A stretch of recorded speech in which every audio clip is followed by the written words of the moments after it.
te aterrorizó con un payaso. Corriste por las vías de un tren en un puente y te rompió el corazón cuando un condenado a muerte revivió a un ratón. Con películas, series, videojuegos, 80 libros y hasta óperas, Stephen King siempre logró llegar a lo más profundo de tus sentimientos. Te damos la bienvenida a La Corte del Rey, un podcast de Penguin Random House, grupo editorial sobre la vida y obra de Stephen King. Escrito y conducido por Ariel Bossi.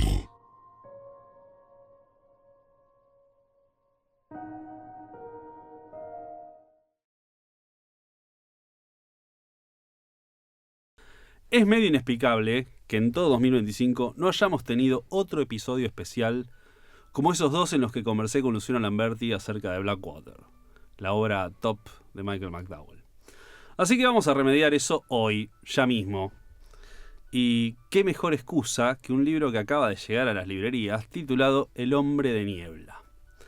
Su autor es Gustavo Malachovich, escritor, arquitecto, guionista y docente. Allá, apenas comenzaba el nuevo milenio, colaboró en los guiones de una de las ficciones más importantes que haya tenido la televisión argentina, Los Simuladores. También trabajó en películas como Muerte en Buenos Aires o Encarnación, y en otras series tales como Todos contra Juan o Hermanos y Detectives.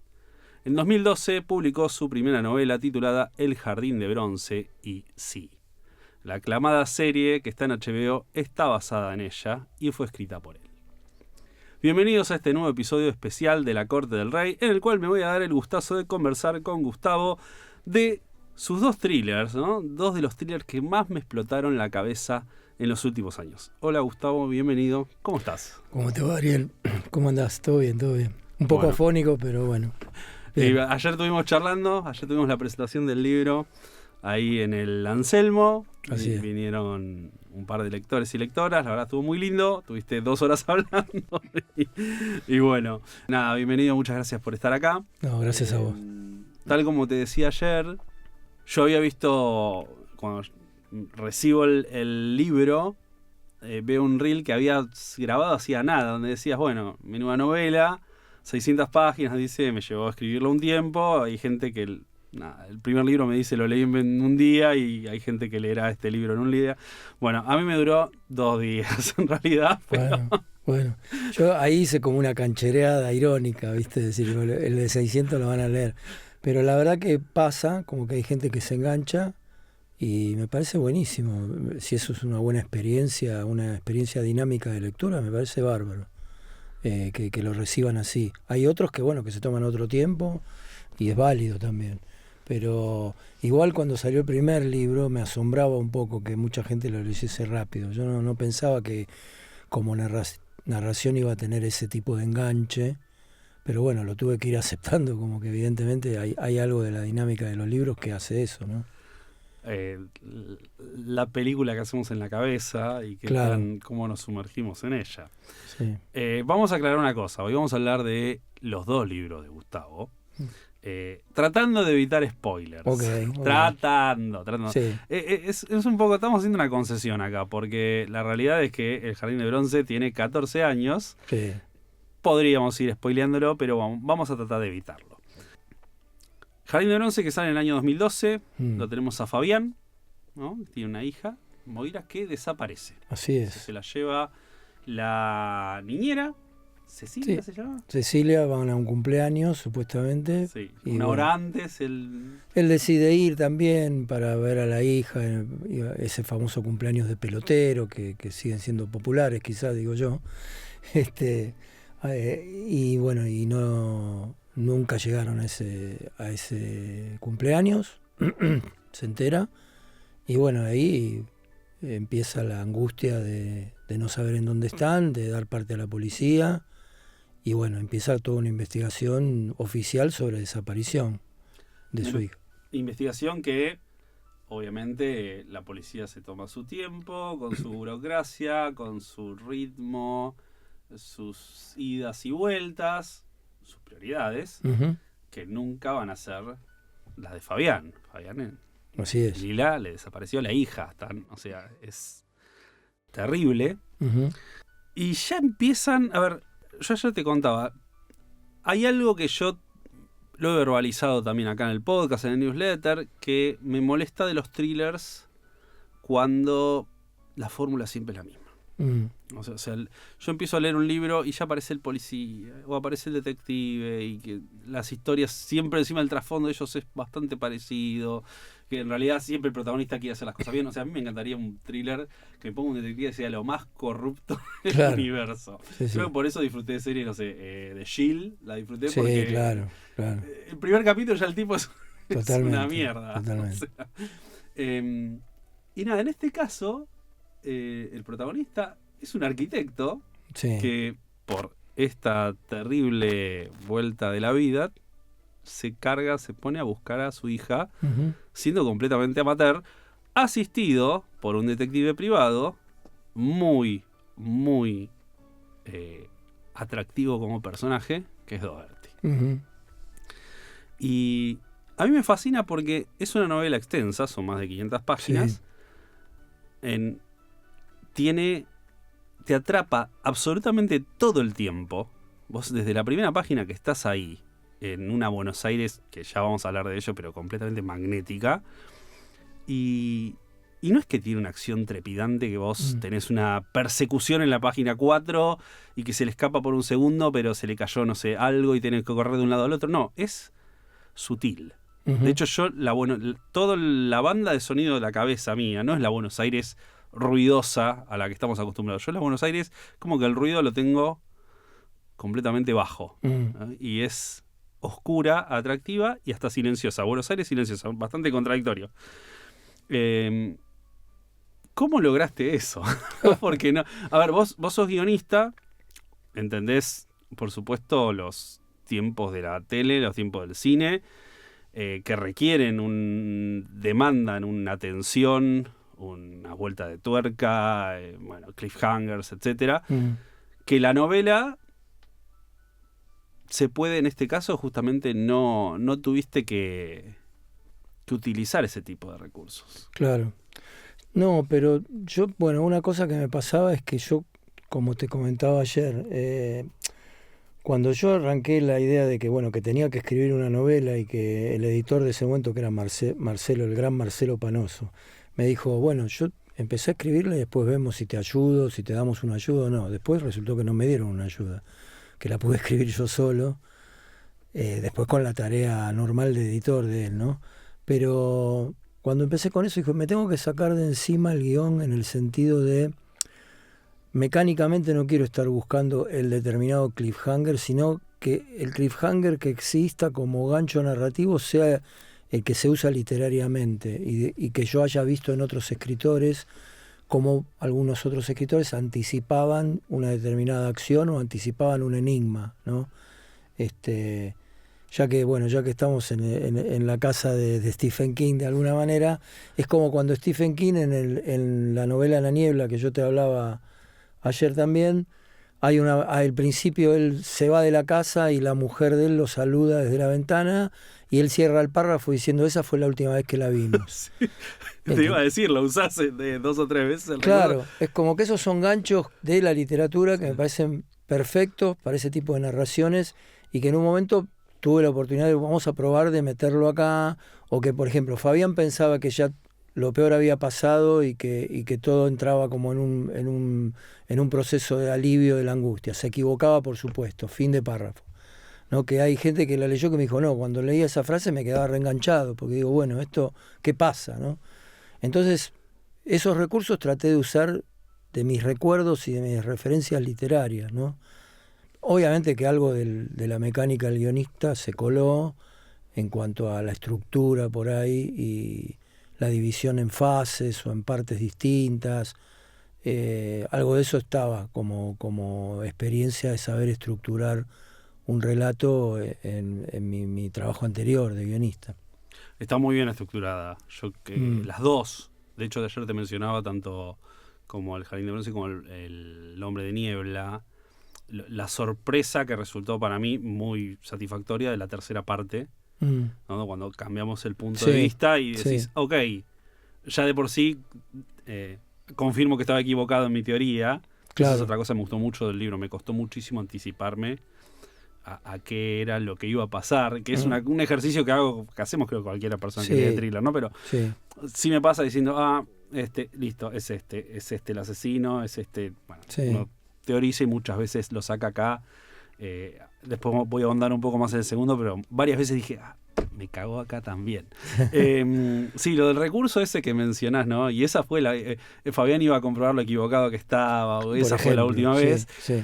Yo tengo un amor-odio por ese recurso. Sí. En realidad me gusta, pero sí me pasa porque ya me anticipás ya me anticipás la ansiedad. Es decir, Claro. o sea, esto se va a descontrolar. Bueno, esto va a pasar. Ahora voy a tener que seguir para enterarme algo malo. Claro. Porque nunca es algo bueno. Sí, sí. Y además puede ser excesivo usarlo mucho. Pero... No, yo creo en el Jardín de Bronce está 2 veces, si no me falla la memoria. Sí, como que me cuidé de meterlo específicamente en algún punto. Sí. Hay que ver cómo usarlo. Es cierto que cada recurso a veces puede saturar o puede ser usado de forma por ahí no del todo correcta, depende del caso, pero es verdad, sí. Sí, creo que está bien balanceado. Sí me pasó cuando lo estaba leyendo que le mandé a mi amigo y socio de la librería, Gabriel, que ayer estuvo en el evento. Sí. Y le dije, porque él la había leído, me la había recomendado la novela. Le digo, acá está, esta es la de King que me deja manija. Ahora tengo que seguir leyendo, no se caga de risa y dice, sí, no, seguí porque está muy buena. ¿Cómo imaginaste el personaje de Fabián? Porque vos en la concepción de la primera novela ya lo tenías como una idea de una saga. Sí. O por lo menos más de 2 volúmenes seguro. Sí. Ya de entrada fue, listo, el padre es arquitecto, bueno, vos tenés la formación de arquitecto, desaparece la hija, este va a ser su primer caso. Sí. O sea, ya lo imaginaste ya de entrada. ¿Cómo fue la creación de Fabián? Sí, fue, digamos, primero está el germen que tiene que ver con esto que lo he contado otras veces, que es cuando vos sos padre de una niña o de un niño y tenés esa situación en donde estás por subir al subte o a un colectivo y te agarra como la imagen pesadillesca de que el pibe se sube al subte y vos no, y se va, ¿viste? ¿Y qué haces? O sea, ¿y qué pasa? Y si hay alguien adentro del subte que lo está conteniendo y se baja en la próxima estación, te empieza a funcionar la cabeza. Entonces me imaginaba a veces cuando tomaba el subte con mi hija, me imaginaba esa situación. Entonces, de imaginar esa situación en un momento, seguramente en algún otro viaje en subte con ella, mientras pensaba en eso, decía, bueno, ¿y qué pasa si eso es el arranque de una historia? Y él en realidad pasa como que ella se termina yendo sola en el subte y él como que entiende que lo va a esperar en la próxima estación y luego no la encuentra y ahí desaparece. Bueno, esa situación obviamente después cambió en la novela porque no encajaba la manera en que esto se relacionaba con una trama en donde en realidad lo que pasaba es que a ella se la habían llevado. Entonces no podía ser una cosa casual que de repente se transformaba en algo no casual. Pero a mí me quedó esa situación y digo, del arranque de, bueno, entonces la nena desaparece, digo yo. Y él es un hombre común que la va a tener que encontrar él. Entonces ahí dije, bueno, ¿qué hombre común qué es? Y bueno, si es para escribir algo, que es la primera vez que voy a escribir algo así, yo le pondría que sea arquitecto para entender un poco ese mundo y construir bien ese personaje, sabiendo lo que es un personaje que trabaja arquitecto, clase media, normal. Entonces decidí que fuese arquitecto también por eso. Y después lo de la saga, digo, bueno, seguramente pensándolo más adelante, dije... Y bueno, está bien que, bueno, él finalmente va a resolver ese caso, digamos, y luego se va a involucrar en otros casos que sean solo de desaparición. Me parecía bueno como rasgo.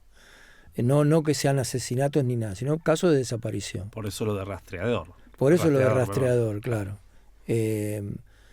Y bueno, y esa es un poco la idea. Después se agregaron otras cosas a esa idea. Es como que vos tenés un archivito de Word en donde vas poniendo rastreador y pones un párrafo. Después volvés otro día y pones otro. Cuando se te ocurren cosas, lo voy metiendo. A veces grabo en el grabador del celular, grabo cosas. Cuando voy por la calle y se me ocurre algo, digo, para el rastreador, tal cosa. Lo dejo grabado, después eso lo transcribo. Bueno. Entonces voy acumulando ahí información. Cuando tuve mucha más información, un día hablando con un amigo, Sergio Wolf, crítico de cine, bueno, director del Bafisi varios años, documentalista, le cuento, creo, esta idea, entre otras cosas que hablamos. Le digo, es una idea que a mí me gustaría para unos libros, para una serie de libros, de policiales. Le digo que, bueno, nunca escribí, pero me gusta para ese lado. Bueno. Quedó ahí. No me acuerdo cuánto tiempo pasó y me llama Panoso, que es amigo de Sergio. Me dijo Sergio que vos tenés una idea de un policial. ¿Me querés contarlo? ¿Nos tomamos un café? Sí, le digo, sí, buenísimo, qué sé yo. Pero es un policial, pero para lo literario. Le digo, sí, ya sé, me dijo que es eso. Ok. Me junto en el café y cuando le cuento la idea a Marcelo ya estaba el enigma, digamos, lo que decía ayer, ¿viste? La estructura del enigma ya estaba como idea completa. Bien. La opción, sin spoilear, ¿no? De lo que pasa con la hija de Fabián. Y cuando se lo conté le gustó. No, me encanta. Entonces me dijo, vos lo podrías escribir eso, vos sos guionista, pero podrías escribir. Mirá, hagamos una cosa, voy a hacer como lo que se llama un tratamiento de guión, que sería el outline de una novela, te lo mando y me decís cómo seguimos. Digo, yo lo primero que puedo hacer es eso. Y le terminé mandando como un outline de 40 páginas, ponele. O sea, recontra detallado. Un señor outline. Sí, me tomé el tiempo y digo, no, vamos a exponer todo lo que puede llegar a pasar en esta novela, lo pongo acá en este texto. Ya me juego a eso, ¿viste? Y le encantó. Dijo, bueno, ¿querés empezar a escribirla?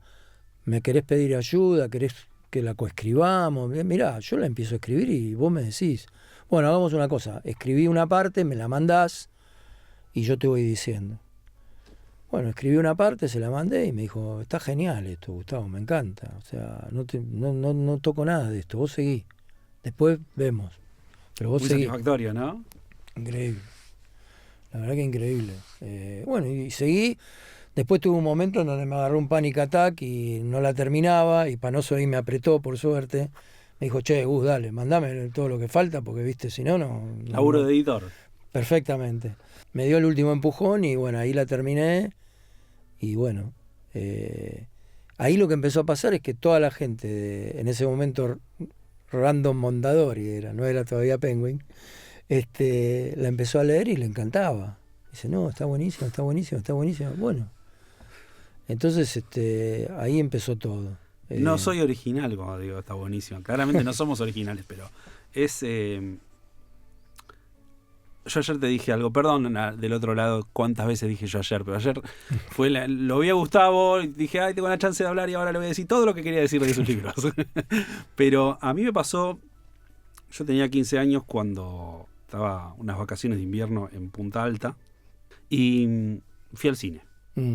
Único cine que había en Punta Alta, la película era Pecados Capitales. Pináculo. Sí, totalmente. El thriller, policial thriller, es la película de suspenso con la cual uso de vara para todas las demás. Uh-huh. De quienes me sigan en redes o sean mis amigos en Facebook hace décadas, ya saben que yo solía poner cada 3-4 meses, che, este viernes está para una película de suspenso, por favor, algo que por lo menos trate de acercarse a lo que fue Pecados Capitales, ¿no? Creo Totalmente. Que no llega casi nadie. se me ocurre muy pocas.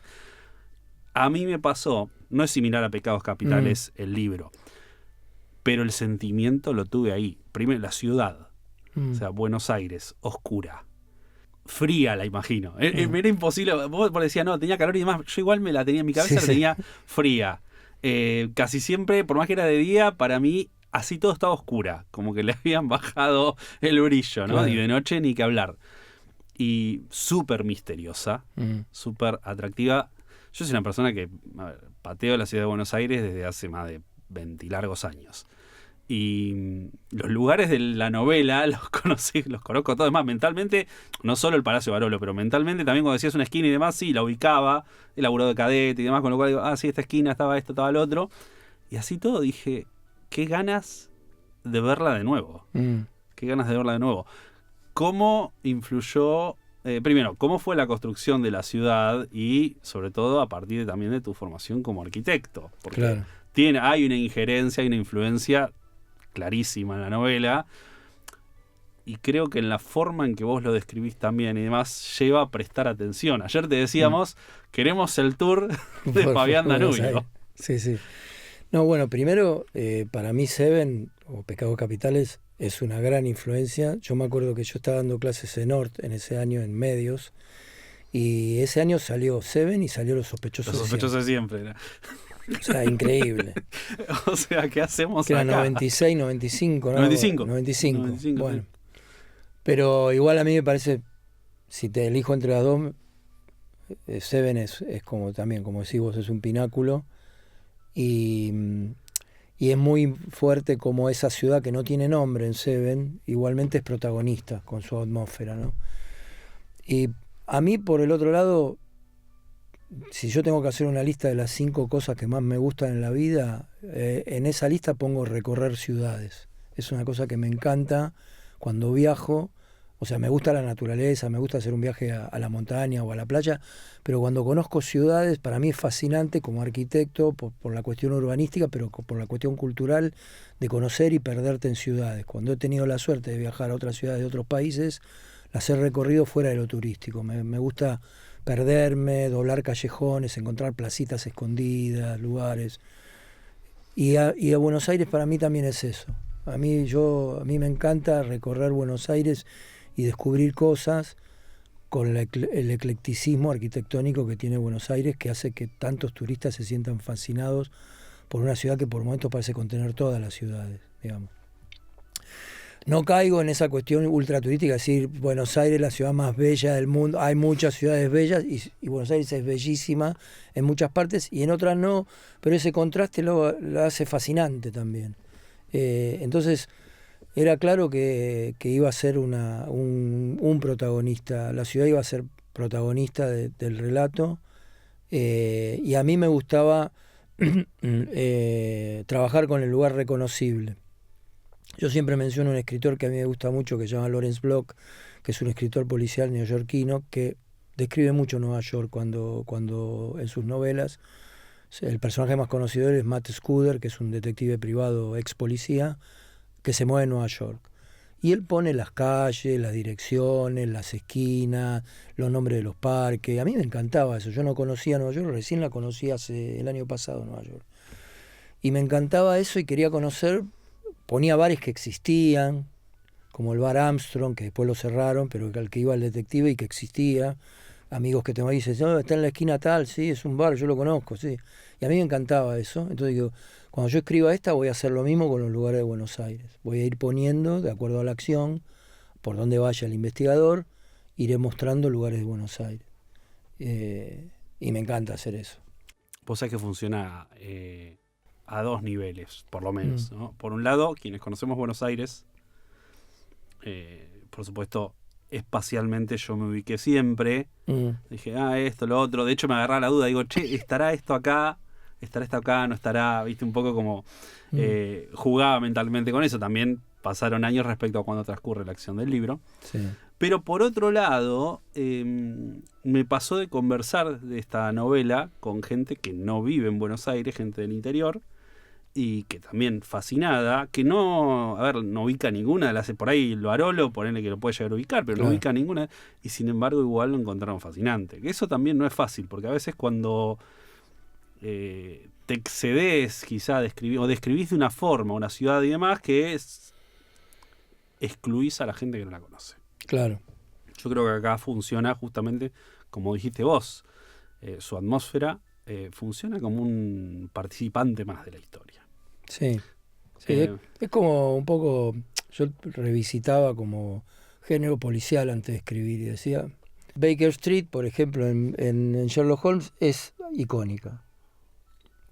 Más allá de lo turístico, que lo explotan, todo lo que quieras. Pero bueno, esos relatos de cierta Inglaterra victoriana que están en Conan Doyle o en otros escritores como Chesterton, bueno, es como que es fascinante, como que hay un escenario que te lo construyen bien, ¿no? Entonces yo decía, bueno, me parece que es lo local que se vuelve universal, como se habla un poco en la ficción, me parece que vale. Está bueno mostrar esa localía para que otros se sientan atraídos por ese mundo, ¿no? Y sea otro atractivo de la novela. Mismo también para prestar atención de otra forma. en el Jardín de Bronce, el museo, yo no lo conocía. Claro, Y mira. lo estaba leyendo y le dije a mi señora, le digo, che, mirá acá, mencionan esto. Primero googleé para ver la puerta, todo. Sí. Che, qué bueno. Y le dije, che, podemos ir un día. Digo, como Sí, cosas a las que no le presté atención. A claro. mí eso me despertó la curiosidad. Te lo dije, yo estaba leyendo el libro y digo, che, me haría el tour en serio. O sea, el Barolo hice la excursión de noche. Quien no la conoce, el Palacio Barolo está en Avenida de Mayo 1500. Sí, 1500, 1600, 1500. Y si hacen la excursión de noche, el Sí. tour, te lo muestran todo, prenden el foco que ilumina el Congreso. O sea, Sí, realmente sí. está... Hay un café incluso que han puesto en uno de los pisos, que el otro día vi que lo publicitaban, que se puede ir. No, pero aparte, el Museo de Ciencias Naturales, que está en Parque Centenario, que tiene toda una serie de edificios increíbles de cierta época de la Argentina, en donde había una arquitectura academicista, ecléctica, que mezclaba estilos. Y el Barolo, que es del arquitecto Palanti, que vivió acá, pero que era de origen italiano, y que tiene su gemelo en el Palacio Salvo de Montevideo, que también hecho por él. No sabía, mira. No, es increíble. Son edificios alucinantes, alucinantes. O sea, hay gente de todas partes del mundo que no puede creer lo que ve ahí cuando entra, o cuando camina por Avenida de Mayo y ve otros edificios también de esa época que hay gente que conoce mucho arquitectura pero que no sabe cómo ubicarlos porque son mezcla de un montón de estilos, desde neogótico hasta románico. O sea, es una cosa alucinante que tiene Buenos Aires, verdaderamente. Entonces yo decía, no, esto, bueno, es el placer de poner al personaje en... Yo siempre quise tener una oficina al Palacio Barolo, nunca pude, digamos. Ponerlo acá, y que eso sea el atractivo también del relato, ¿no? De moverse bien por esos lugares. Sí. La novela avanza, después hay otras locaciones. ¿Conociste las otras locaciones? No estoy spoileando, por eso no estoy diciendo, pero... Sí, conocí, digamos, la novela... No importa, la novela después se transfiere la primera como a la parte del litoral argentino. El litoral argentino. Conozco Paraná, Diamante, conozco más la zona de Entre Ríos que de Corrientes. De todos modos, es como una cosa que es interesante es que en esa topografía urbana o no urbana que yo manejo, obviamente que a veces combino algo real con algo que no existe, que eso también me gusta mucho. Entonces, hay un cierto poblado que aparece en la novela que no existe. Sí, después examiné la topografía del río Paraná, que tiene un montón de islas. Es muy ancho y tiene muchas islas, entonces ahí ubiqué otra locación que tampoco existe, digamos, pero que me gustaba ese giro al viaje por el río en la primera novela, ¿no? El corazón de las tinieblas, ese tipo de cosas, ¿no? Obviamente aparecen esas referencias. Me gustaba ese cambio para el viaje de él, y por eso lo tenía que hacer él solo, ese viaje, y tenía que ir ahí, enfrentarse a eso, ¿no? Eso me gustó. Después en la segunda opté por quedarme en lo urbano, porque no me pidió la historia hacerlo de otra manera. Me pareció lindo también porque, bueno, es inacabable la ciudad de Buenos Aires. Mencionabas el tratamiento que hiciste de 40 páginas. Sí. Y, perdón, ayer, sí, ya sé. Ayer hablabas lo hablábamos de que en una hoja de ruta, sí. ¿Cuánto te desviaste? Y hay muchos desvíos. Por ahí, digamos, no del mapa general, porque el destino del mapa sigue siendo el mismo cuando termino la novela. Pero en el camino hay como bifurcaciones y cosas que cambian, que la vas encontrando ahí, ¿viste? Como que vos decís, bueno, estoy pensando ejemplos que no puedo decir. Quizás por el algo, spoiler. mínimos spoiler, vamos, dale, tranquilo. Sí. No pasa nada, sí. No, como que hay un punto en donde el destino de la que es la esposa de Fabián no era el mismo en una primera idea. O sea, mira. El destino de Lila no era igual. O sea, es como que estaba más presente el personaje, pero yo me di cuenta de que no me cerraba esa opción, y que la segunda opción de lo que le pasaba a ese personaje como arco, digamos, era más adecuada para la trama y para aceptar un poco la trama, para aceptar al personaje, que era un personaje muy complejo, el de Lila Danubio, digamos. Pero bueno, Spoiler de 30 segundos. Le libraste el camino a Fabián todo el tiempo. Lila en el medio La Claro. matamos. Doberti en el medio, Claro. lo matamos. Lo que pasa es que el primer esquema de Lila no era estar en el medio, sino que el primer esquema es que, bueno, no importa el spoiler, cuando Moira desaparecía, eso en una primera versión llevaba a una crisis matrimonial, Claro. porque no podían sobrellevar el dolor, se terminaban separando y Fabián le perdía como la pista a Lila. Ok. Bueno, el problema es que hacia el final... Me estás se jodiendo. iba- claro, era demasiado oscuro eso para mí. para No, Lila. me estás jodiendo. ¿Entendés? Ah, pero una hija de puta. Bueno, por eso. Para mí no era muy injusto eso. Me parece que ella, pues, una mujer que sufrió un tema y lo sufría, y bueno, eso la llevó a tomar determinadas decisiones, y me parecía que era mejor así el personaje, digamos. Más allá de que Fabián es un tipo que la recuerda a ella con amor, pasión y odio también, porque le ocultó, es como la obsesión de él, y ese es una constante del personaje a lo largo de las... Si hay más novelas, Dios lo quiera, es difícil sacarse la sombra de Lila, que es una marca que yo le quería dar al investigador. Yo marcaba como referencia a las novelas de Lew Archer, de Ross MacDonald, y es un detective que está separado desde que empieza la primera novela, y que se separó por una incompatibilidad con respecto a la profesión. Era como que lo que deja claro es que la mujer no se bancó la profesión de él porque, digamos, podría ser peligrosa o etcétera. Entonces, pero él siempre quedó enamorado de la mujer. Entonces, de vez en cuando en las novelas, si bien él tiene affair con otras mujeres y conoce a otras mujeres, la recuerda a ella, a la ex mujer. Y es muy interesante, muy melancólico, eso muy lindo, en ese detective maduro que es Lew Archer, y que recuerda un momento en donde él podría haber tenido una familia y no la llegó a tener, digamos, ¿no? O una mujer con la quien estar. Entonces, a mí me parece interesante ponerle esa marca a Fabián de que él nunca va a poder olvidar la Lila, más allá de lo que pasó. La ve en Daphne. Exactamente. La puede ver, se proyecta en otras personas, en Sí. otras mujeres, y que al mismo tiempo tienen características misteriosas similares, o en algún punto decir, bueno, esta también guarda cosas. ¿Qué le pasa, Fabián? ¿Por qué no te metes con una mina normal? No hay una normal, ¿no? No, Una- es que bueno, pero trabaje de contadora, tranquila. Hay una que tiene un arco que imagino más amplio, que es, en la primera novela él le presentan a una mujer Sí. en la casa del ruso, que se llama Celia, y que hay onda. Pero Sí, que de hecho dice, no es el momento. no es el momento. Bueno, yo confieso que en una primera versión del Hombre de Niebla los hacía salir a ellos dos, una noche. Pero era tan linda la salida que decís, bueno, ¿y qué hago ahora con el personaje? Porque él se tiene que copar con una chica así. Desaparece. Claro, por eso, no la quería hacer desaparecer. Entonces la mencionan, el ruso se la menciona en la segunda novela, Sí, está mencionada. y yo la voy a recuperar ese personaje porque si yo tengo que imaginar un arco, hago un spoiler muy general, digamos, no importa.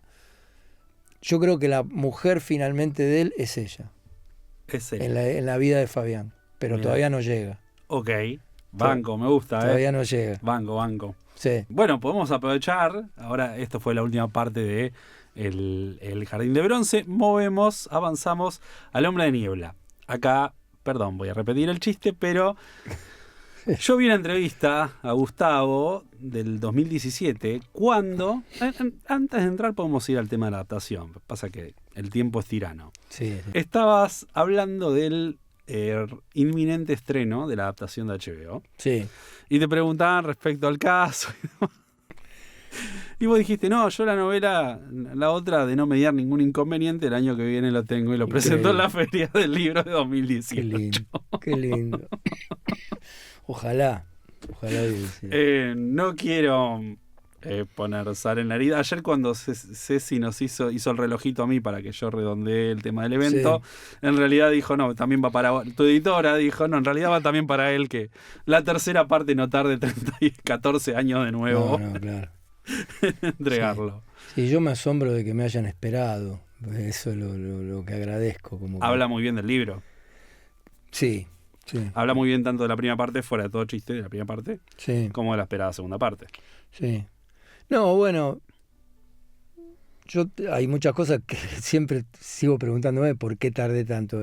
Obviamente hubo como cuestiones de tiempo y del laburo de guión que se me cruzó, pero también es cierto que la postergué muchas veces, ya tenía la idea, todo, la empecé a delinear, pero la dejaba y siempre era cada vez más difícil retomar el momento para reescribir, para seguir escribiéndola. También puedo admitir alguna duda de segunda novela que me trabó un poco para resolver algunas cuestiones de trama, como decía, bueno, la segunda novela, digamos, la responsabilidad de, no de superar, pero bueno, de estar al nivel de la primera, como que había muchas cosas que también me detuvieron, eso es cierto. Fue una mezcla de todo. La verdad es que no lo justifico, digamos, es como que siento que me parece que ese tipo de producciones literarias que entran como en un cierto mercado de género tienen que tener una continuidad de saga que esté buena, ¿viste? Yo veo otros escritores de otros lados y digo, bueno, este tipo ya tiene 15 novelas con este personaje, como que bueno, puede ser que eso entre en detrimento de cierta calidad al apurarse a escribir, pero me parece que yo me fui para el otro lado mal, y tampoco es que estoy escribiendo En busca del tiempo perdido de Proust, digamos, ¿viste? O sea, como que digo, casi todo es una novela de género, ¿viste? Que yo me gusta escribirla lo mejor posible y en lo que puedo yo, en el techo que pueda tener yo, pero se alargó mucho. Y es algo que claramente intento que no pase si va a haber una tercera novela, digamos, como que intento planificar, ya tengo una idea para la tercera novela y para algunas más, entonces sí, voy a intentar planificar un determinado tiempo, decir, bueno, vamos a hacerla, ¿viste? Pero bueno. También es una realidad, son novelas extensas, ¿no? Y muchos de los Sí. autores que sacan múltiples volúmenes y demás, estamos hablando de novelas bastante más cortas. Claro. Estoy pensando en las de Chase, por ejemplo, estoy pensando... Total, sí. Son novelas un o poco... la de Lee Child, Lee Child. la de Jack Reacher. Jack Reacher, ¿no? Yo pensaba yo quería que fuese de 400 páginas la segunda novela. No me salió, obviamente. No me salió. Pasaron cosas. Las editoras con las que hablé se matan de risa, porque digo, mirá, ¿cómo hago para calcular las páginas? Siempre le preguntaba, yo estoy escribiendo en Word, ¿cómo hago para calcular? No, calcular las palabras, no calcule las Conta las páginas. palabras, claro. Sí. Claro, bueno, entonces ¿cuánto es? Y yo decía, bueno, después yo no me fijaba las palabras, ¿viste? Escribía. Y bueno, no, se me alargó, pero digo, realmente sigo con la intención de que la próxima novela sea más corta. Tengo un amigo que es escritor también de thrillers, Sí. Nico Axat se llama, y hablamos regularmente, y él dice, no, empecé a escribir el nuevo, no. Yo le digo, Fede, porque tiene planificado, no sé, 3 libros en el año. Cuando agarra y dice, no, porque tengo que ya meterle con para arrancar con el siguiente del año, me dice, no, digo, bueno, hacerla un poco más corta. No, esta novela no llega a las 300 páginas, me dice. Digo, sí, Fede, yo ya conozco esta historia de hace 15 años. Todas tus novelas no llegaban a las 100.000 palabras y absolutamente todas las pasaron de las 120.000 Claro. para arriba, ¿no? Y se caga de risa y dice, bueno, cuando arranca dice, no, esta ya es clarísimo, es como, solo tengo que trasladarla a mi cabeza, ya la tengo escrita. Claro. Así va a ser. Sí, uno tendría que tener el método como tenía Simenón, por ejemplo, que tenía un método en donde él escribía como en menos de un mes, escribía una novela de 130, 140 páginas. Y lo peor de todo es que eran novelas geniales, todas las que escribía. Él por un lado tenía la serie de Maigret, del inspector Maigret, que eran las policiales, y después tenía unas que eran lo que él llamaba novela del destino, que eran no de género policial, pero en general eran melodramas muy, muy jodidos, que yo.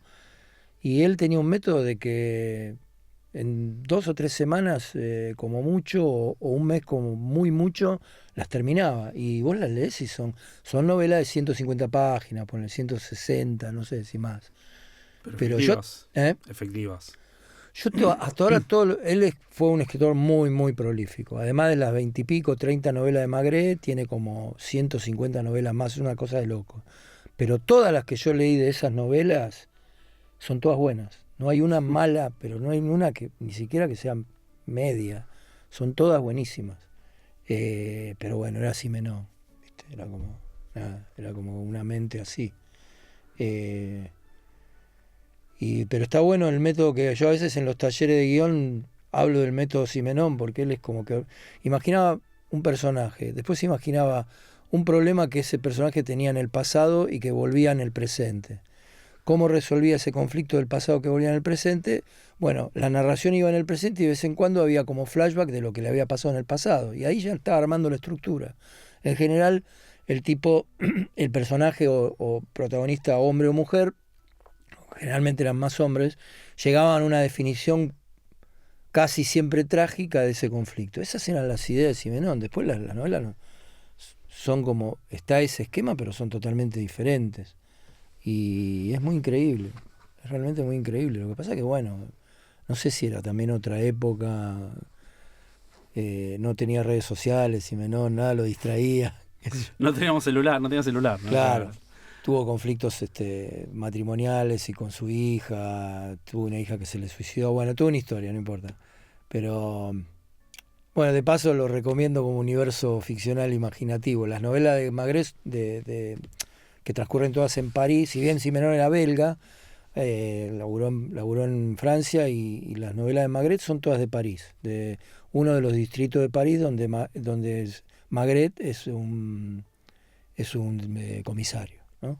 Que tiene a su cargo homicidios y que son geniales, y después están las otras que son también geniales. Entonces, bueno.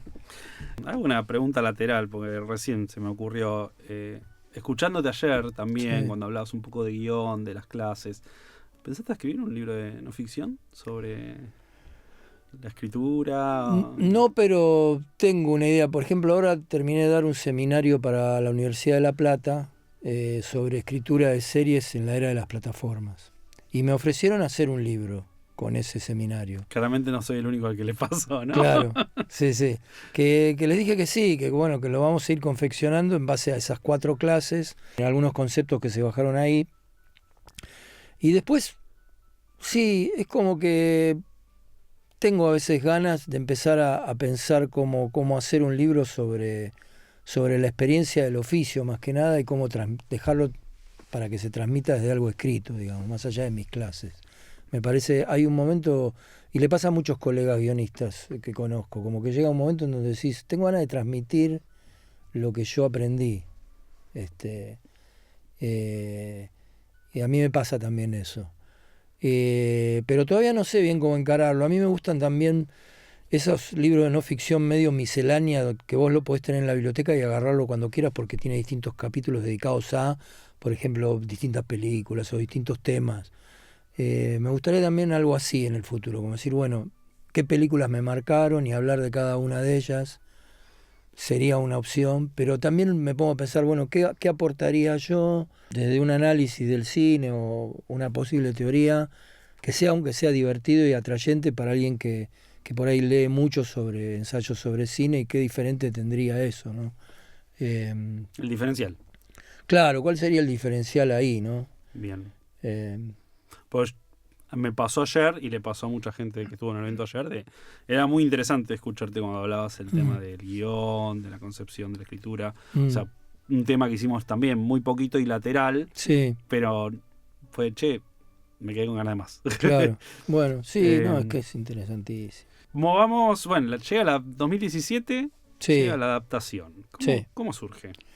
Y ahí fue Diego Andrasnik, que era el productor de Polka en ese momento, la mano derecha de Adrián Suar, para proyectos de ficción de todo tipo, digamos, ¿no?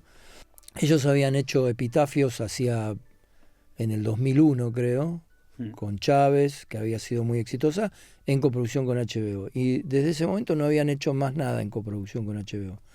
Cuando Diego lee la novela le gusta mucho y me propone hacer una serie, digamos, ¿no? Ya con la idea de que sea una serie en el sentido de que podría haber como otras temporadas para ese mismo personaje. Bueno, como yo iba a estar en el guión, le dije que sí, porque también me parecía interesante. Había recibido algunas propuestas para hacerlo largo, la novela, para hacer un largometraje, pero me pareció más interesante pensar una serie de 8 capítulos y además era trabajo para mí, para escribir, digamos. Entonces le dije que sí, lo llamamos a Marcos Osorio, que había estado conmigo en Simuladores, que es amigazo, que es un guionista de la puta madre. Y bueno, y ahí teníamos la base de la novela para armar, digamos, en 8 capítulos ese caso a lo largo de esos capítulos. La serie funcionó bien, se pidió una segunda temporada con un salvoconducto, spoiler, tenías que traer un personaje que lo habías matado. Claro, que había que, sí, como que estaba el tema ese y que lo pudimos resolver bien con una estructura de 2 líneas temporales diferentes, en donde tuvimos ese mismo personaje repartido en la segunda temporada. Y bueno, y después vino una tercera más accidentada porque encajó la pandemia en el medio, la escribimos, después en el 2021 la pudieron rodar con restricciones de pandemia todavía, pero lo pudieron hacer. Pero después hubo muchos cambios administrativos en HBO y la serie quedó medio como sin salir hasta el 2023, donde finalmente se emitió. Y ese fue como el cierre supuestamente de la serie. Ahora la incógnita es si va a haber interés en que esta nueva novela sea adaptada para esa misma serie o no sé, o en otro contexto, pero el mundo de las plataformas es muy complicado y muy cambiante, muy fluctuante, y hay que ver qué pasa con eso. Sí. Vos presentaste una idea, ¿no? A HBO, Sí. de un caso de Fabián en donde desaparece un hombre, Sí. se evapora, ¿no? Sí. Carlos, Sí, y el hijo que lo va a buscar a Fabián y le dice: mi papá desapareció, Sí. mi papá es un buen tipo. exacto. Dice. Sí. Y esa idea no le gustó. No sé si no le gustó, la rechazaron, dijeron no en Sí, este momento. como que no le... Yo, digamos, ahí hago mea culpa de lo que se llama el pitching de algo. O sea, yo no sé si les hice un gran pitching, como que por ahí en ese momento, por ahí no tenía del todo cocinado, era esa la idea, y por ahí tuve mis dudas al hacerles el pitching, o no lo defendí lo suficiente. Entonces, como que no dijeron que no, pero dijeron, bueno, lo tenemos, veamos si hay alguna otra idea también, ¿no? Como dijeron. Está bien, fueron muy, muy políticamente correctos. Sí, Y esa idea terminó siendo El Hombre de Niebla. El Hombre de Niebla. Así que ahora vuelven, ¿no? O sea, ahora sí vienen, pero los que vienen no van a ser los mismos. Yo, de hecho, a Roberto Ríos, que era uno de los ejecutivos de HBO, le mandé la novela porque es un tipo genial, es un coleccionista de cómics argentinos. mira. Creo que él es brasileño, tiene una nacionalidad rara, brasileño, mexicano, vive en Miami, bueno. Un personaje que cada vez que venía a la Argentina compraba cosas, le gustaba comprar cómics vintage de Oesterheld, es un gran coleccionista de cómics. Mira. De hecho, ellos hicieron en ese año la adaptación de una historieta, de un cómic con guión de Pablo de Santis, que es El Hipnotizador. La hicieron a HBO con Esbaraglia en ese año. Y eso vino por Roberto Ríos, que es un tipo con una gran sensibilidad, que ya no está en HBO. Entonces, pero igual yo le mandé la novela porque él le había encantado. Y es un recuerdo muy grato de esa época de HBO que yo tengo, de la primera temporada, la segunda, donde realmente había gente que estaba muy entusiasmada y que enriquecía además el proyecto aportando cosas. Así que bueno. Una consulta que te tengo que repetir, reiterar, discúlpame porque ya te la hice ayer, es ¿cómo te llevaste con el hecho de tener que adaptar tu propia novela? Sobre todo porque los tiempos, el medio, o sea, ya lleva a que seas vos quien tenga que acuchillar, Claro. si se quiere, la historia. Sí. Y vos ayer dijiste una palabra, no me la acuerdo ahora, ¿no? Pero era como faltar el respeto, Sí, una cosa así. sí. Me pareció fascinante. Claro. Y es el tema de la adaptación, de decir, bueno, la infidelidad a la adaptación, el faltar, o sea, es como, no hay que casarse con la base literaria que uno tiene que transformar. Yo la ventaja que tenía es que había sido guionista. El problema con los escritores que no son guionistas es que no entienden la dinámica del cambio del lenguaje. Entonces empiezan a sentirse ofendidos por ciertos cambios, que puede ser que en algún caso sea justificado que le arruine la novela. No voy a decir que no. Pero en general, cuando hay alguien realmente bueno del lado del guión, vos tenés que, si sos escritor, tenés que descansar en que se lo das a un buen guionista, digamos. Claro. Pero más allá de eso, que sea buen guionista, mal guionista, es otro lenguaje. Entonces es como que yo decía, bueno, yo me saqué de la cabeza y bueno, ya está la novela, ya está escrita, viene esta novela ahora para que hagamos una serie. Entonces le dije a Marco, mira, vos ya la leíste, pero si querés, estudiala de nuevo para ver qué se puede usar de la novela y cómo se puede empezar a llevar esa estructura de la novela a la de 8 episodios. Entonces me la devolvió todo el PDF todo marcado, que yo esto sí, esto que yo, esto. Perfecto, entonces empezamos a laburar con eso. Y después hubo cambios obligados de lenguaje, con el punto de vista y muchas cosas que eran inevitables y que a mí me parecían válidos porque estábamos en el guión, estábamos en el otro lenguaje ya la novela ya quedó atrás, ¿viste? Por suerte yo pude hacer ese ejercicio mental. Porque también hay una cosa narcisista del escritor que se enamora de todo lo que escribe, ¿viste? Y no es, o sea, en ese caso, digamos, el medio audiovisual le toma un test a lo narrativo cuando vos tenés que traspasar, ¿viste? Le toma un test. Hay cosas que sí se pueden sostener y hay otras que no, ¿viste? Yo no sé cómo es la adaptación de 100 años de soledad que se hizo hace 2 años. No la vi todavía. Yo no la vi. Cuando yo leo que un tipo se pega un tiro en 100 años de soledad y que el reguero de sangre sale de su cabeza, sale de la casa, el reguero de sangre avanza por las calles y llega hasta la casa del amante de él, realismo mágico a full, literalmente yo lo puedo leer eso. Yo no sé visualmente cómo queda eso. Si queda bien, si queda mal, por ahí queda bien. Pero entonces, ¿cómo es el universo visual de esa serie o de esa adaptación si vos tenés escenas así? Donde alguien muere y llueven margaritas, ¿viste? O sea, como que es tipo, qué sé yo, Magnolia de Paul Thomas Anderson, que llueven ranas.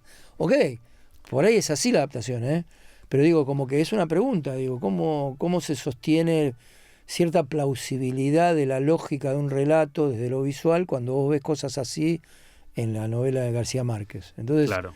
es como que hay un punto en que otro guionista puede decir, bueno, olvidémonos de todos esos recursos de García Márquez y hablemos de Macondo y hablemos de Los Buendía y hablemos de esa saga y por ahí pulamos o depuremos la cuestión fantástico de realismo mágico que impregna toda la novela, o nos jugamos a hacer todo eso, ¿viste? También está el factor pragmático del presupuestos, ¿no? Además, obviamente. ni hablar, claro. O sea, hay Como cosas está bien, que uno dice, ahora habrá CGI, todo lo que quiera, pero igual, todo eso es caro igual como recurso.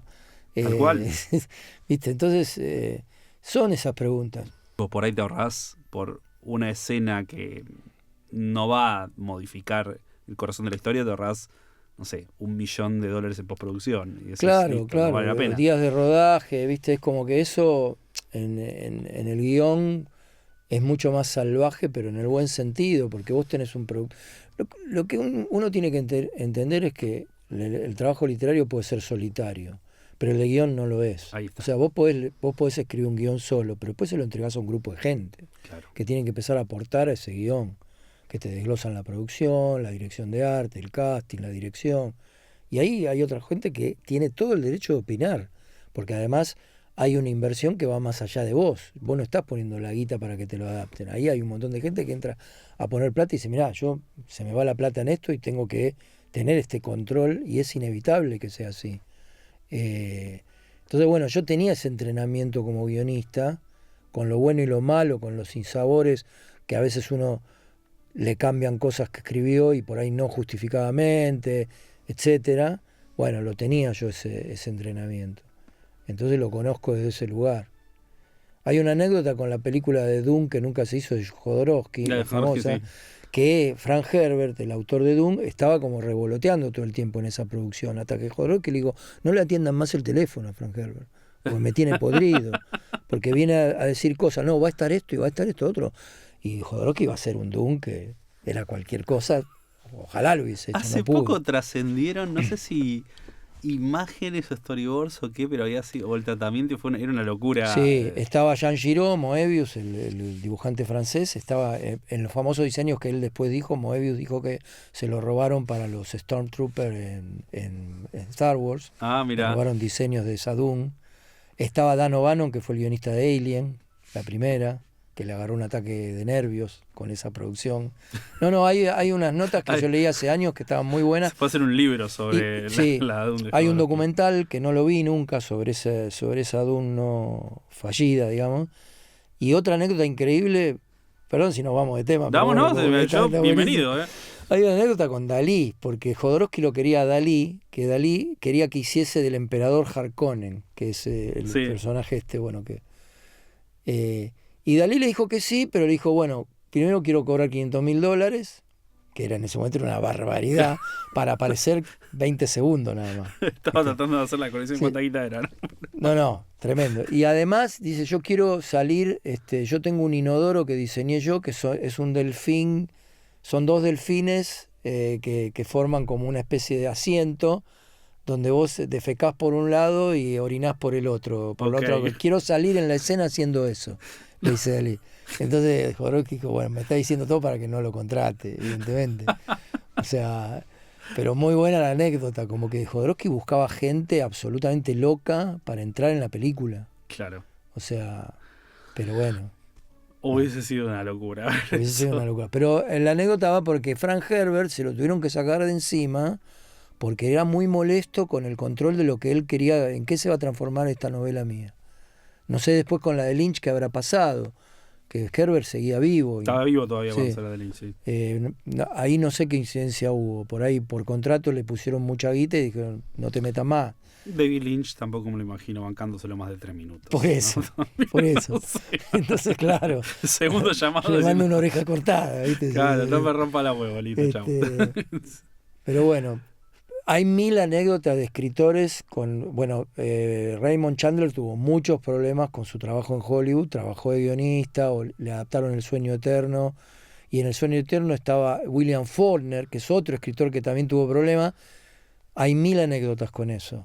Y me parece que es como que el escritor ahí no, al no ser guionista, no entiende esa otra gramática. Al no entender esa otra gramática, bueno, le juega la susceptibilidad, pero si la entendiese, comprendería muchas cosas de eso, ¿viste? De esa transformación. Arturo Pérez Reverte decía que lo mejor que podés hacer cuando te van a hacer una adaptación es agarrar la plata y salir corriendo.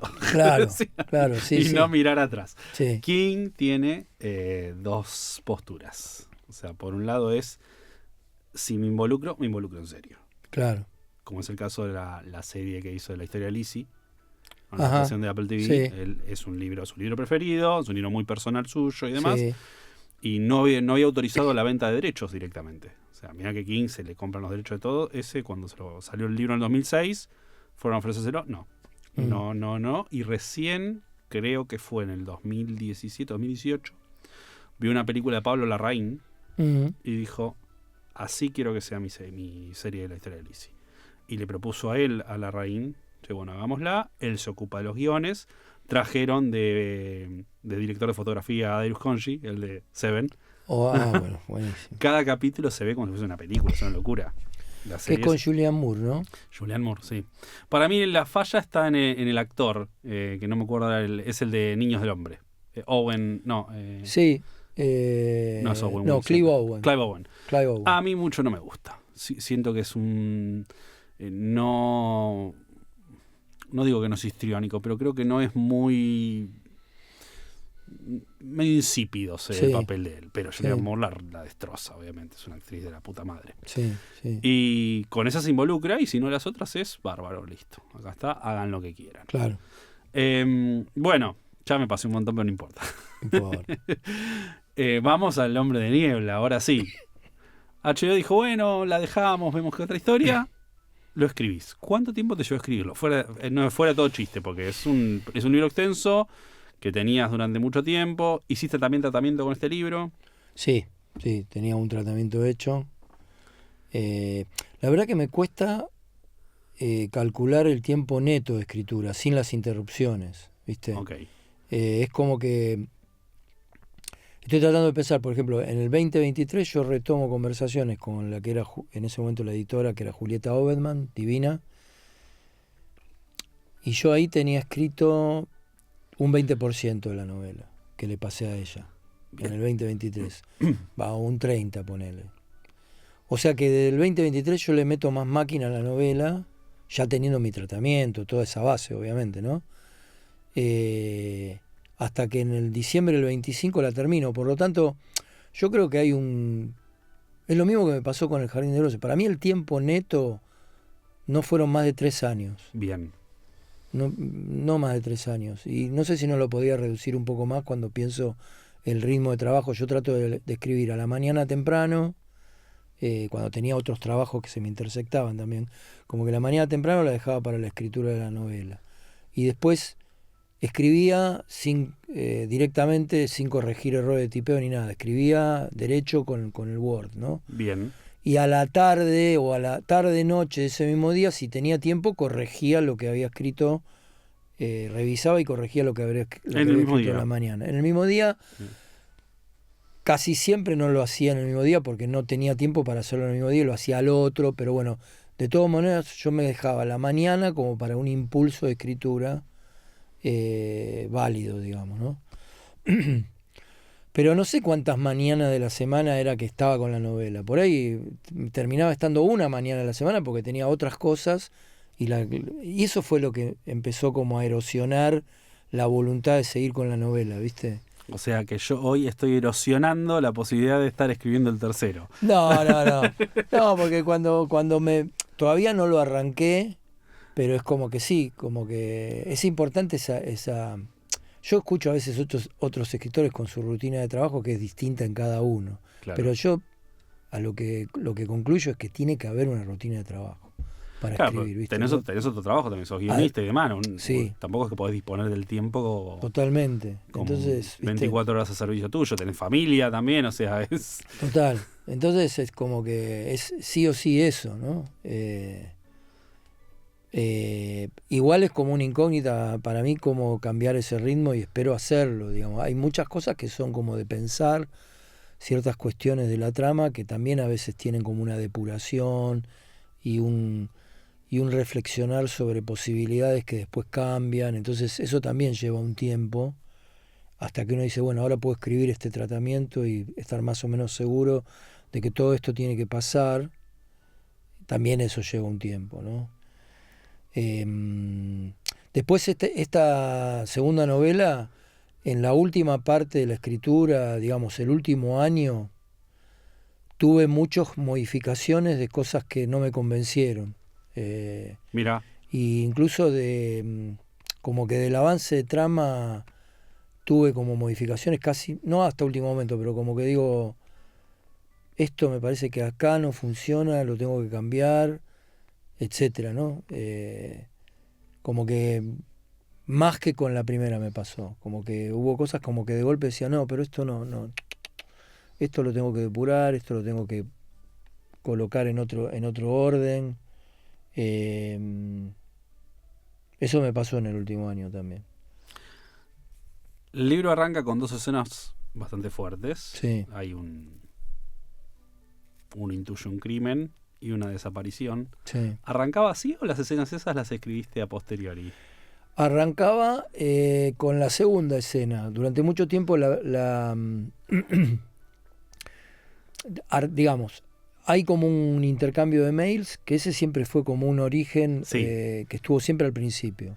Después hay una escena de una chica, la escena de Alejandra Terzian en su casa. Sí. Bueno, esas eran las dos que durante mucho tiempo fueron las primeras. En el último año, o meses antes de tener la última versión, agregué la primera escena que hay ahora, que me pareció como más de alto impacto. Poderosa. Sí. Pero vos sabés que me hizo acordar, salvando 100 millones de distancia, ¿no? A una cosa que hizo King en uno de sus libros de la última década, que es El Instituto. Lo leí. Bueno, sí. Viste que El Instituto arranca en realidad con el policía, con Tim Jamieson, sí, que pierde el vuelo porque se sobrevende el vuelo, sí, él cede el pasaje sí, y termina en ese pueblito laburando de seguridad nocturna. Sí. Y está ahí tranquilito el día que explota el mundo, que escucha las explosiones y demás. Sí. Bueno, y después, recién después de esa primera parte muy extensa, comienza la historia de Luke, que es el protagonista, el pibe. Sí. Y después que sale el libro, King da una entrevista tiempo después y dice, no, el libro en realidad arrancaba con Luke. Claro. Y fue mucho tiempo después que yo me di cuenta que tendría que arrancarlo en realidad con el otro personaje como línea de tiempo paralela y que convergen en el momento. En realidad no convergen porque vos primero tenés recién van a converger casi más de la mitad del libro. Claro. Donde se termina la línea de Tim como personaje separado y unido a la trama, es donde empieza la historia de Luke. Y la agregó después. Y a mí me había dado la sensación de que esa primera escena, es poderosa, es fuerte. Volví a ella cerca del final del libro. Uh-huh. O sea, yo estaba leyendo y dije, porque acá me estoy acordando de algo. Y volví atrás a chequearlo. Me sonaba como una escena, esta es una escena que A ver, te pone en clima rápido, pero yo siento que esta escena vino después. En realidad. Sí, sí. Porque también tiene que ver con, sin spoilear, pero también tiene que ver con el arco de ese. Ese es un personaje que inicia como una secuencia y después, cuando yo terminé de definir lo que le había pasado a ese personaje, dije, no, pero está bueno esto, meterlo como el primer antecedente de lo que va a pasar y que sea enigmático al mismo tiempo. Hacer como que ahí sí me funcionó un poco la mente del guionista en pensar lo que se llama el teaser de un capítulo, ¿viste? Claro. Antes de los títulos. Sí. Tenés eso, Antes de la intro, claro. Claro, antes de la intro de títulos tenés una cosa así, que no se ve nada y al mismo tiempo ves que se está disolviendo están disolviendo un cuerpo en ácido. Tranqui. Como... Tranqui, ¿viste? Como que arrancás tranqui. Sí. Digo, como que ahí sí me funcionó el tema de captar de un bait, ¿viste? Para captar a un lector o a un espectador, en el caso de si fuese una serie, con eso, ¿no? Y sí, se agregó después. Son como toques que decís, bueno, a ver, vamos a poner Funciona sí, muy bien. Sí. Bueno, arranca con estas dos escenas. Tenemos una secuencia de mails. Sí. Una amante despechada. Sí. Que no logra ponerse en contacto con el hombre. Y un reencuentro con Fabián. Y tenemos la desaparición. Aparece Ian. Sí. El hijo, 11 años, si no me fallaba la memoria. Te decía Sí. ayer, 11 años, que lo va a visitar a la oficina. El otro no entiende, che, ¿de dónde venís? Esto, lo otro. No, desapareció mi papá. Y el que de entrada no quiere involucrarse. Pero un Fabián que está viendo cómo organiza su vida, ¿no? Sí. Ahora, a partir de los hechos del primer libro. Sí. Y finalmente, bueno, Acepta, sí. acepta, por supuesto. Una desaparición que no es la única, que vamos a ver que se concatena con otras. Sí. Que a mí me pasó de ir leyendo, en un momento dije, vas a ir por acá, y por supuesto el libro no iba por ahí. Vas a ir por allá, por supuesto no iba por ahí tampoco. Y cuando dije, acá lo tengo y demás, en las últimas 20 páginas me di cuenta que no tenía un corno.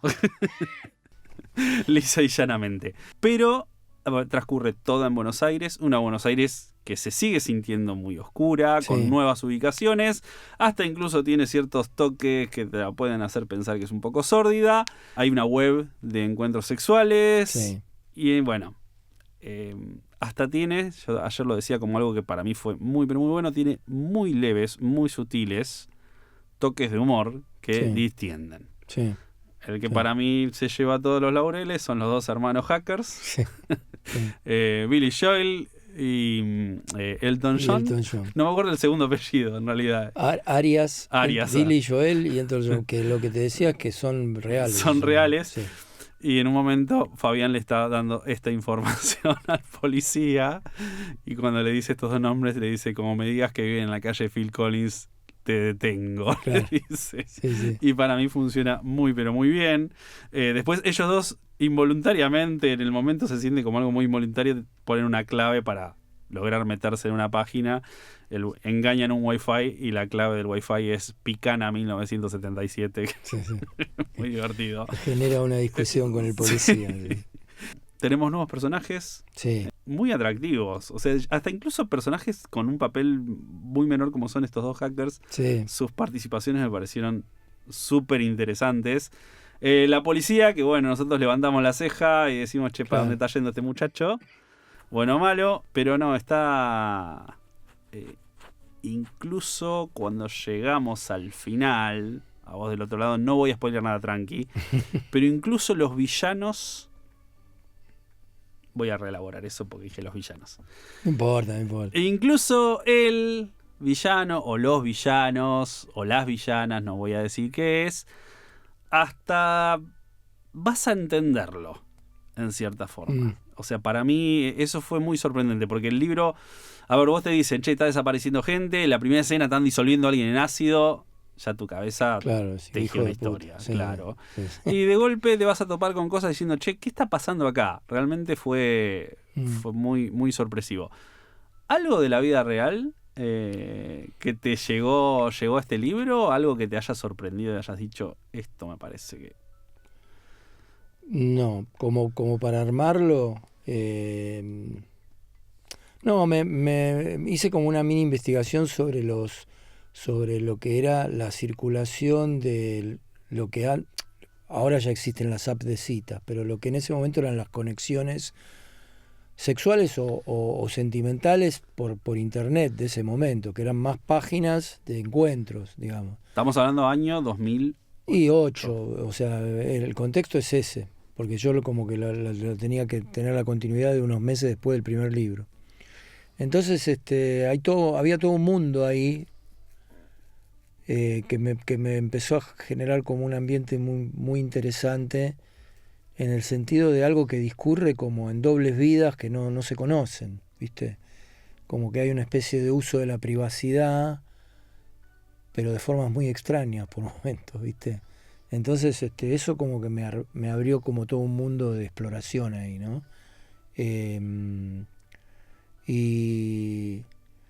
Y después estoy tratando de rememorar cuándo yo tuve como el mecanismo entero del enigma armado ya en mi cabeza. Cuál iba a ser la respuesta, todo eso que trato de tener armado, ¿no? Y claro, no puedo decir nada, porque el último giro es como demasiado radical, entonces es difícil anticipar algo. Pero es como que se me juntaban como distintas líneas en donde vos podías pensar que, bueno, esto tiene que ver con algo de lo vengativo, y después no es eso. Entonces es como que digo, bueno, ¿cómo acepto el desafío del lector de decirle, bueno, no es por acá, ¿no? Siempre igual hay perdón la interrupción, ¿no? No. Siempre hay mucha honestidad. Yo en ninguna de las dos novelas siento que el misterio, vos te estás guardando una carta de que no me mostraste de entrada. Yo creo que la novela se va, justamente vos, Sí. al ser Fabián un detective amateur, Sí. como vos o yo, como puede ser cualquier otra persona, y está detrás de una historia laberíntica, ¿no? O sea, él va, yo ayer hacía la analogía a Teseo Ariadno del Minotauro, él va Sí. con el ovillo, siguiendo la Claro. puntita del ovillo de acá, donde lo lleva para acá. Yo siento que es siempre honesta. O sea, el misterio Sí. no es que, yo acá de golpe te saco de acá un... McGuinness es el recurso, no me acuerdo, ¿cómo se llama? Un MacGuffin, ese. sí. No es un MacGuffin que lo sacaste acá y decís, no, bueno, acá se acomoda esto. Claro. No, es Bueno, siempre a muy mí- honesta. Bueno, pero a mí está bueno que me digas eso, porque a mí me preocupa eso, porque también hay una regla del policial que decir, cuando ciertos lectores dicen, bueno, hay un punto en donde si vos quisieras, como lector, ya podrías resolver el caso. Y están todos los elementos ahí, pero están puestos de una manera que vos todavía no los ves. Un rompecabezas. Claro, que es como una regla del policial. Yo a veces tengo miedo de descolgarme con algo inesperado y que algún lector diga, no, pero esto como, de repente viene esto, no. Entonces trato de poner indicios todo el tiempo, para una segunda lectura sobre todo, en donde eso está anticipándose. Qué bueno lo de la segunda lectura, Sí. porque es cierto. Sí. Ahora te voy a hacer la segunda lectura a ver Claro, qué también me mostraste y no vi. Sí, puede parecer algo que sea interesante, puede parecer que sea un test que por ahí revela como inconsistencias, porque siempre las tienen, estas tramas siempre alguna inconsistencia tienen, pero es un poco eso, como que yo como que cuando escribo la serie también, con Marcos hacemos eso, bueno, esto que está pasando en el primer capítulo lo retomamos en el último, y entonces cuando alguien la quiere volver a ver a la serie y ya sabe, Claro. a veces es grato empezar a ver esos indicios que están puestos de antemano, ¿no? Volviendo, ayer justo estuve viendo con mi hijo la de Fran Darabont, La Niebla, Sí. que él no la había visto. Uf. Y bueno, cuando vos ves a un policía militar en el supermercado, y después vos ves cuando van a la farmacia el casco del policía militar, eso vos no lo ves en la primera, que entendés que el policía militar que estaba en el supermercado está después en la farmacia y lo agarraron las arañas. Entonces hay solamente un plano en el piso que pisan un casco que dice PM, y eso vos no lo ves en una primera. En la segunda vos ves que está todo atado, Claro. lo que pasa después. Lo hizo muy sutil. Tendría que haber hecho como Spielberg en Claro. la lista Schindler, que puso a la nena del vestido rojo. Claro, bueno. Ahí fue mucho Sí, más sí. fácil de conectar. Pero O sí. esa mujer que se quiere ir con los hijos y nadie la acompaña en el supermercado, Sí. que es la que aparece en el Aparece al camión final después. Una locura. Yo no me había dado cuenta de eso. Es una locura, sí. Entonces, es como que eso es revisión de los indicios narrativos. Cuando vos ya tenés el guión y decís, bueno, yo soy como un tipo que ve por arriba todo este tiempo. Claro. Entonces puede poner como algunos indicios sutiles, menos sutiles, lo que sea, poder como agregarlos, ¿viste? Eso es muy interesante también como trabajo. Es divertido. Yo creo que es una novela más oscura incluso que la primera. Puede ser, sí. Incluso pensar que la primera desaparece la hija. O sea, en esta Fabián no lo toca tanto, pero no, es una novela más oscura. Sí. Más esa oscuridad lleva a ganas de, che, bueno, quiero ver para dónde me llevas. O sea, hay una atracción del otro lado.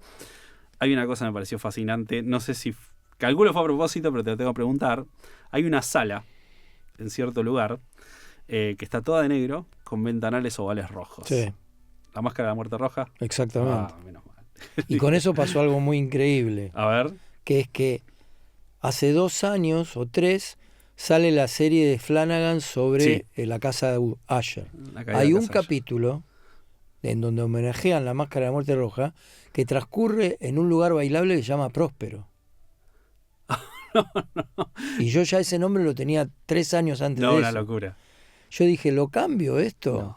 Dije, no, bueno, no tiene derechos Poe tampoco, ¿viste? No. Le iba a poner Montresor, porque obviamente que hay una referencia a ese cuento, están todos los salones de distintos colores. Sí. Me gustaba Pero jugar me con gustó que eso. no lo mencionás. No. Fue una linda sutileza. Es mi cuento preferido de Poe. Sí, Yo genial. entré al terror por mi abuelo. Mm, Yo tenía 3 años, mi abuelo me sentaba a UPA, me contaba cuentos y de Poe me contaba, hay 2 puntuales, El gato negro y La máscara de la muerte roja. Y para mí La máscara de la muerte roja era sí, increíble. increíble. Yo durante unos años laburé diseñando videojuegos y hubo un juego que hicimos para el gobierno, para el Ministerio de Educación, que se llama Visita al Museo, creo que todavía está ahí para bajar.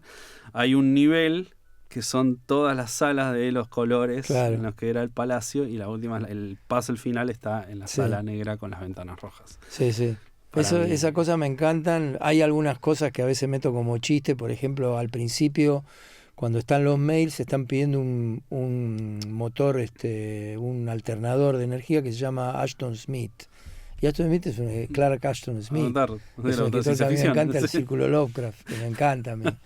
Entonces, eso en la serie también meto chistes así. Un poco como haciendo un chiste, porque después, cuando sale el Jardín de Bronce, ya estaba la primera temporada de True Detective. Bien. Entonces, había gente que encontraba similitudes, como universos como que parecidos. Yo lo que decía es, bueno, está bien. Yo no le saqué nada a True Detective porque el libro era anterior a True Detective. Claro.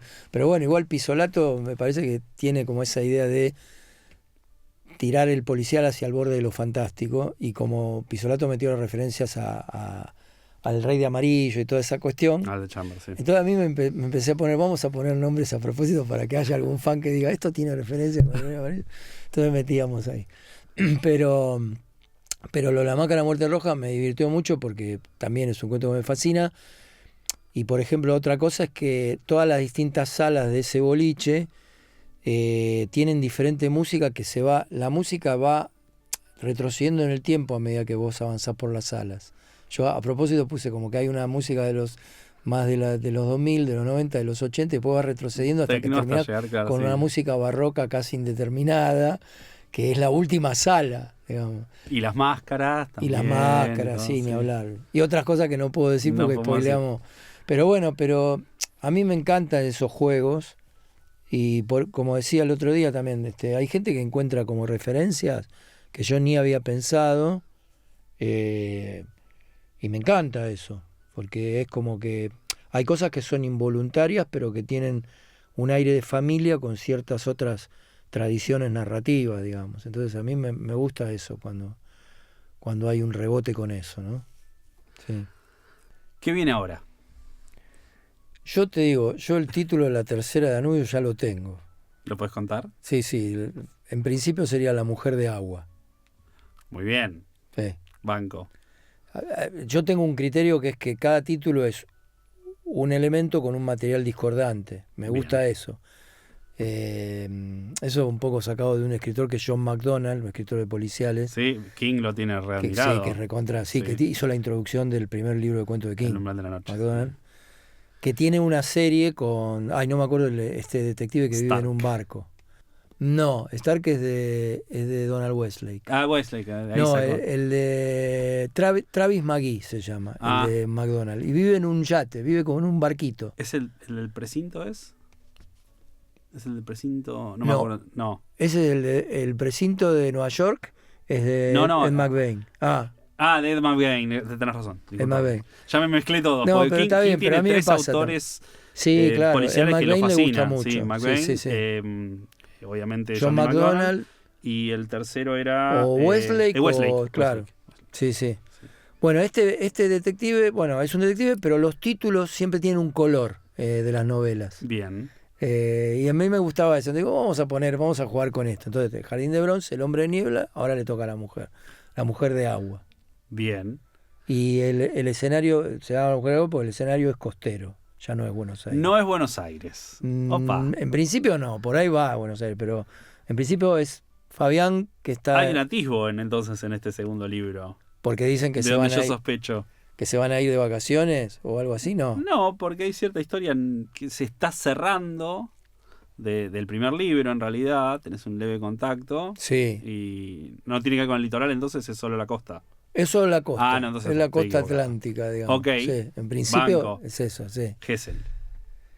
Es ese sector, pero hay otras ciudades en el partido de la costa que me parecen muy interesantes para un noir. Gustavo, no me puedes hacer esto, tenés que ponerte a escribir el libro ya.